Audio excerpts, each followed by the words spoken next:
You wanted the best. You've got the best podcast. The hottest podcast in the world. The Chris Voss Show, the preeminent podcast with guests so smart you may experience serious brain bleed. The CEOs, authors, thought leaders, visionaries, and motivators. Get ready. Strap yourself in. Keep your hands, arms, and legs inside the vehicle at all times, because you're about to go on a monster education roller coaster with your brain. Now, here's your host, Chris Voss. Hi, folks. Voss here from the ChrisVossShow.com. Ladies and gentlemen, there are these things that makes it official. Welcome to the big show. As always, the Chris Voss Show has been here for over 16 years and 2,300 episodes, and you guys keep making us make more. What the hell? We're tired already. We want to take a nap. Anyway, guys, refer the show to your family, friends, and relatives. Go to goodreads.com/Chris Voss, LinkedIn.com/Chris Voss, Chris Voss1 on the TikTok, and all those crazy places on the internet. Opinions expressed by guests on the podcast are solely their own and do not necessarily reflect the opinions of the host or the Chris Voss Show. Some guests of the show may be advertising on the podcast, but it is not an endorsement or review of any kind. We have an amazing young lady on the show. We're going to be talking about some of her consulting, some of the different things she does. She's also a contributing author to the book She Built It, Inspiring Strategies and Stories for Women in Business. And that came out September 26, 2024, with a multitude of authors in it. And we'll get into all of her deets and lessons you can learn from her on how to make your lives better. And if you don't, well, or else we'll come back there, pull the car and come back there. Suzanne Rath is going to join us. She is a speaker, executive health and leadership coach, and award-winning leader in specializing in high performance, endurance, leadership, and sustained success. With a background as a physiotherapist and a business owner, she is firsthand experienced in overcoming burnout, chronic fatigue, and relentless demands of leadership. Her mission is to help high performers, executives, business owners, and leaders reclaim their energy, sharpen their focus, and lead with vitality. She blends science-backed health strategies with real-world leadership insights, empowering professionals to thrive in high-pressure environments. She's the founder of multiple allied health practices and a coach to leaders and business owners.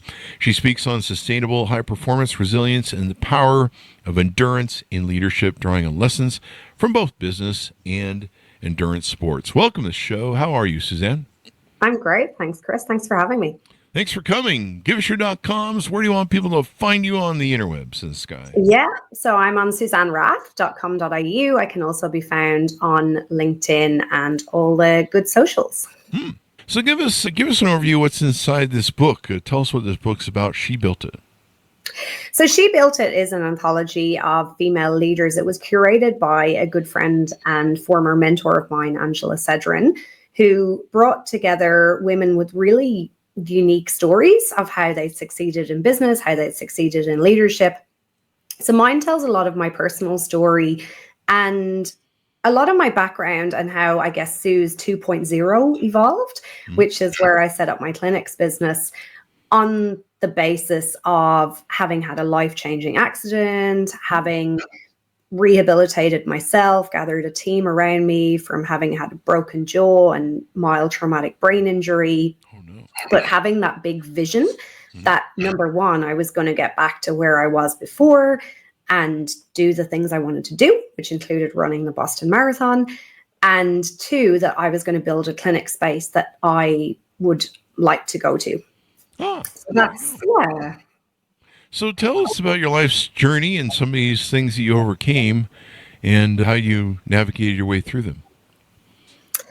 Yeah, so I speak a lot on endurance leadership, and what I do with that is I parallel the stories of endurance athletes and the lessons from endurance athletes with success in business and in life.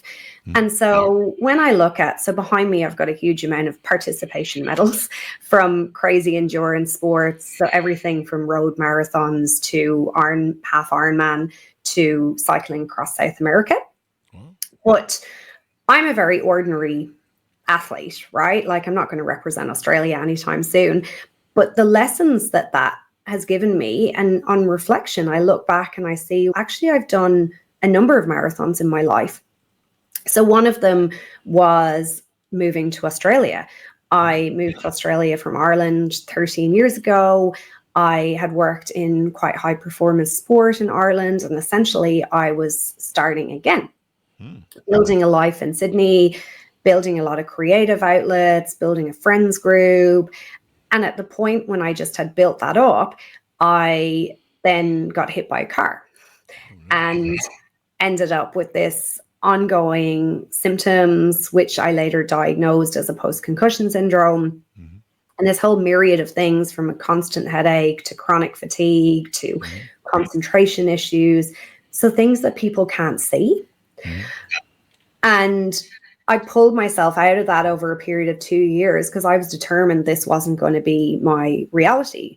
I was diagnosed with an adjustment disorder, which basically means that you're struggling to adjust to your reality after a trauma or an accident. And here's the thing, I was struggling to adjust because I wasn't really willing to accept that. So I had this big vision to get back to where I was.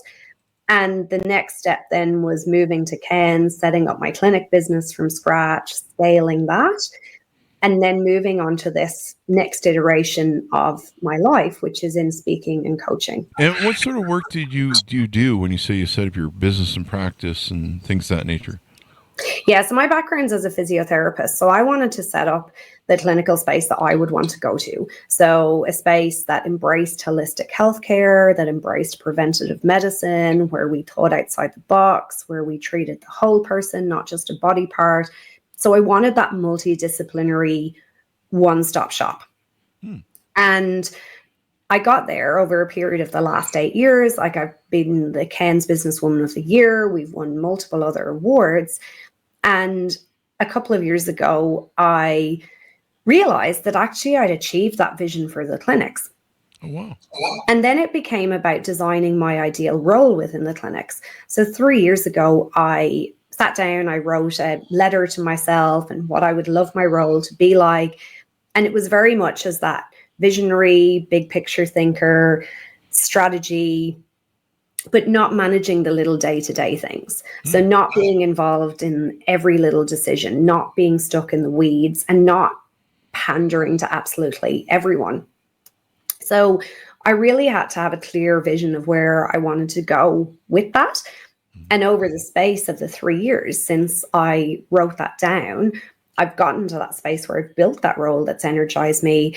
The clinics are ticking away really nicely. And we always are open to looking at services and things like that that will really enhance the lives of our community and enhance the lives of Far North Queensland. So last year we brought in mild hyperbaric oxygen therapy, which is awesome. Lots of people doing great work with that in the US. But for me, it was always about that boutique service. So it was never about franchising. It was never about just putting more bums on seats. It was about having really high quality whole person care. And so anything that adds to that vision goes in, and anything that doesn't stays out. It's important to have these things lined up correctly. And so tell us about some of the ways you help your clients and help people. I know you do some speaking, but what are some things people are coming to you, they're having problems with, they're having issues with, et cetera, et cetera? So a big thing I see is around energy management. And the energy management really has three major quadrants. So I work with a lot of women who own businesses, who are over 35, and they've hit this pinnacle of their career, and they're looking around thinking, was this it? You know, I thought this would be different. Often they're still stuck in the weeds. They're still trying to keep everybody happy. They feel guilty if they step out of the business. They feel guilty when they're not with their kids. They feel guilty when they're not with their parents. And so there's this constant almost managing of lives rather than leading of lives. And this is where that three-part structure comes in. We need to look at how we build energy in our roles and in our businesses. We need to look at how we build high-performance health habits. And we need to look at how we build energizing lives. And that's everything from our boundaries and our resourcefulness to our relationships and the quality of our relationships. Mm-hmm. Can you give us an example of what it means to build energy? Because I need some. Yeah, energy is like a bank account, right? So you think very intentionally about when you're making deposits into it and when you're taking energy out. And so it really involves this intentional look at how you are investing your time and the relationships, what you're putting into your body, the type of work that you're doing. And what was really interesting for me was I had grown to be really good at a lot of work that I was doing in the clinic space. But when I looked into genius zones and strengths and things like that, I was spending 80% of my time doing work that was really de-energizing. So instead of being up here in this big picture thinking ideas zone, I was down in the trying to get people together around ideas and help them on their terms zone, which is my zone of burnout. So I think if we can really get clear on the work that we love and the things that we love to do and get more of those, we're making those deposits into our energy bank. Make deposits in the energy bank. I deposit a lot of coffee and espresso all day long, so I get the caffeine deposit. That's what a lot of people do, right? And then alcohol to calm them down at night. No, don't do the alcohol. I did that for 20 years. Yeah. I'm not doing that. So there's a lot that goes into managing and taking care of ourselves. You mentioned that a lot of females you work with, one of the troubles they have is balancing family, work, being an entrepreneur. Of course, you feel like you need to be in your office 24/7, or even if you aren't, you're thinking about it 24/7. I mean, I used to just explicitly dream business. There was a point in my life where I was dreaming what I was going to do the next day, who was going to fire, what meetings I was going to have. I would literally dream my next day. And, I knew what was coming the next day. It's not like I would, it was some sort of weird thing. But no, I was just like, I need to find that person tomorrow, and I have dreams about firing them and meetings that I would have. And I'd have dreams about those. And I'd just be like, can I just dream about, I don't know, something that doesn't have to do with freaking business? Yeah. And, a lot of people get into this and they're really struggling with the aspects of that. Now, there's one thing we want to promote. You're also hosting or helping host a retreat. Tell us about that. Yeah. So in combination with Angela Cedrin, who, as I mentioned, co-authored the book, we are hosting Renaissance in Rome. So that is in September, the 5th to the 13th. This is actually Jubilee year in Rome. So it's a really great opportunity. We have got a organizer on the ground who lives in Rome. It's actually Angela's cousin. So we're going to get a lot of inside knowledge in terms of where we eat and the tours we do. And it's going to be really nicely balanced with business strategy, leadership, and well-being.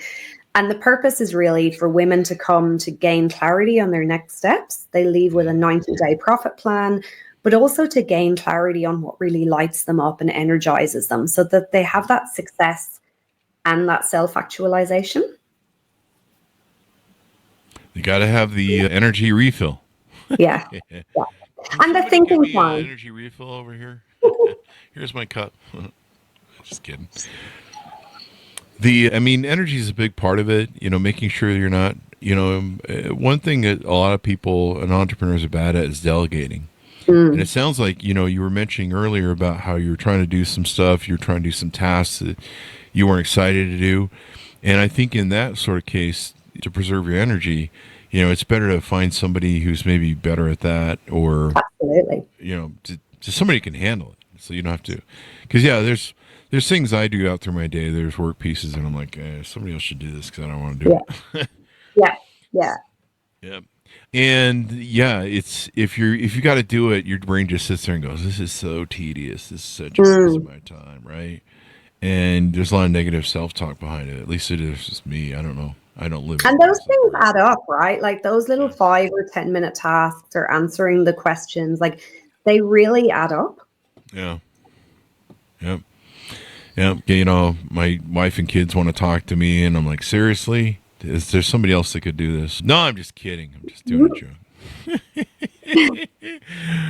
Yeah, that's a good idea for having a polygamous marriage where you have multiple husbands. Because then you're like, hey, can you go talk to the wife? Because I don't want to get in trouble. And then after that, can you go talk to the kids? And I'm going to play some video games here. People starting to figure out in the audience why I'm not married. With kids, without kids. So the retreat sounds like a lot of fun. It's going to be held in Rome. Rome's a beautiful country there. It's going to be stunning. And yeah, having that inside knowledge, being there in the Jubilee year as well will be really special. And I think, for me, carving out thinking time is so important. I create a lot of thinking time so that I can visualize what's next. So I build that resourcefulness. And so I'm really clear on the next steps. I think often as entrepreneurs, like you said, we're just running from one thing to the next. So we're reacting rather than being proactive. I plan my screwing around time pretty much all the time. So I'm like, that's what I do. I plan everything. I'm like, what are you going to do this weekend, Chris? I just sit and play video games in my underwear and drink, sit naked in my lounger couch and eat Cheetos all the time. So I'll just be covered in a yellow dust. Cheetos Whatever floats your boat. Yep, whatever floats your boat. So that's my weekends. At least Fridays. So, people really struggle with owning their own business. Do you mostly work with women? I think women tend to struggle a lot more with guilt. So I've worked with both men and women, but mindset is such a huge part of this. And actually part of what we're doing in Rome is enabling women to step up to that next level. I know that at points in my life when I've switched from having an employee mindset to a business owner mindset, when I've switched from having a, business owner mindset to a director mindset, when I've switched to having a coaching mindset, all of those things have been big step ups, and I've needed different people around me. And I've really needed to change my mindset so I don't get dragged back in to the other things, because we can be really good at doing something, but as you mentioned, it's not either necessary for where we're going, or it's not what energizes us. Yeah.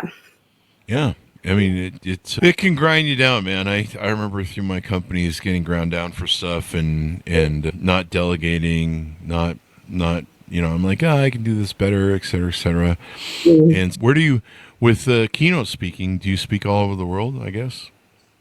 Yes, I'm mostly Australia at the moment, but I certainly have the capacity to speak all over the world. And I obviously am Irish originally, so I have that very diverse, I guess, outlook on things. We have a really diverse team and work too. And, often that diversity of opinion, I think across countries, though, we deal with really similar issues in terms of productivity and employee engagement and all of those things. Yeah. Ireland to Australia. It seems kind of normal. Didn't everyone from Britain? It's quite common. Quite common, yeah. Except there's a lot of crazy things that can kill you on the Australian thing there. The spiders and the lions, the tigers, the bears, and the alligators.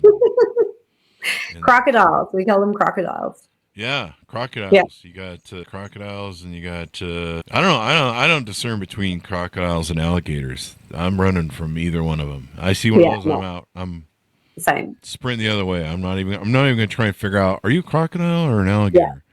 Yeah. Both seem to have teeth, and they're very big teeth. They roll you with the death roll. Oh yeah, I've seen stuff on that, and I'm just like, wow, yeah, the death roll. That sounds like the first 7 divorces I had. Anyway, that joke never gets old. What have we talked about that you offer and help people with what you do in the work with them? What? Sorry? What have we talked about? What have I missed?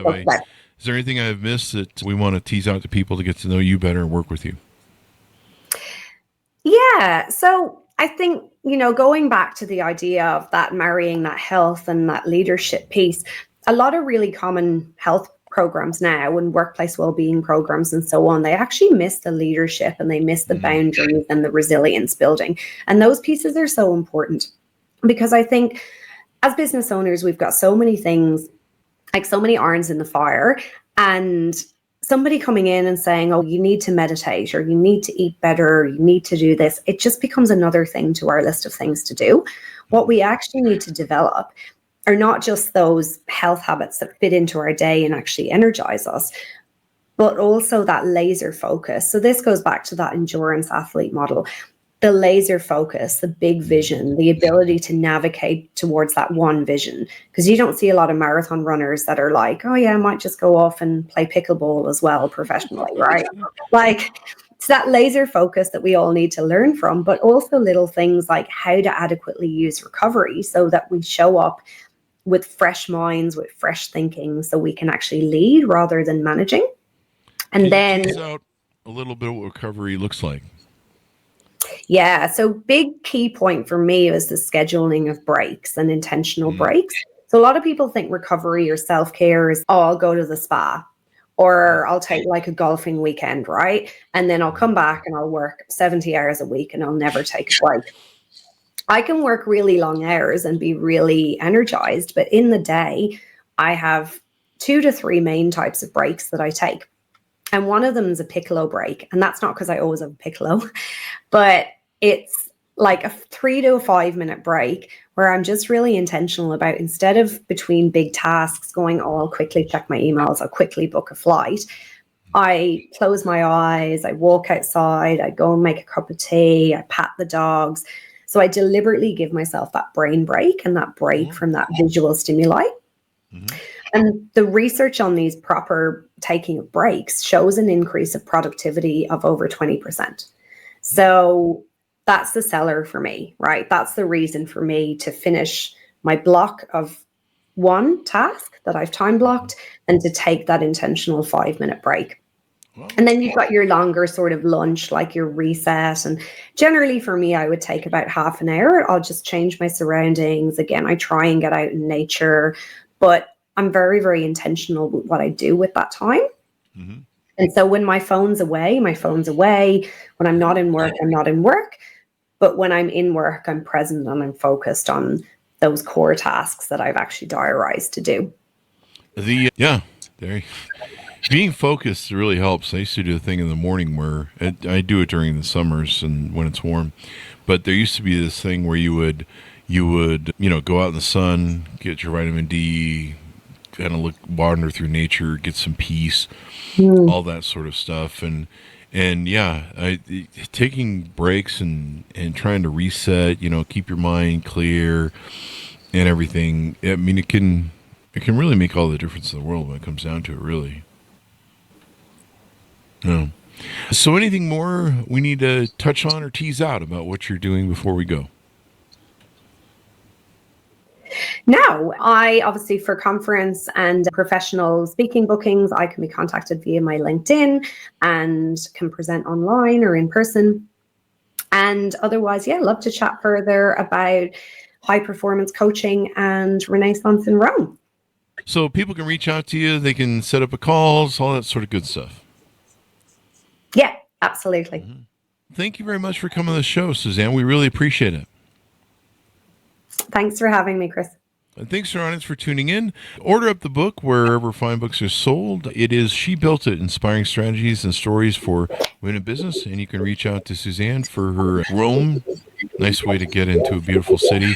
I mentioned earlier the country of Rome. I should have said Italy is the country, but I'm sure someone will send me. Like, what are you, a dummy? I thought that was intentional. Some stuff just flops out of my mouth, people, and it's not that I'm dumb, it's just that I'm dumb. Anyway, guys, thanks for tuning in. Be good to each other. Stay safe. We'll see you guys next time. And that should have us out.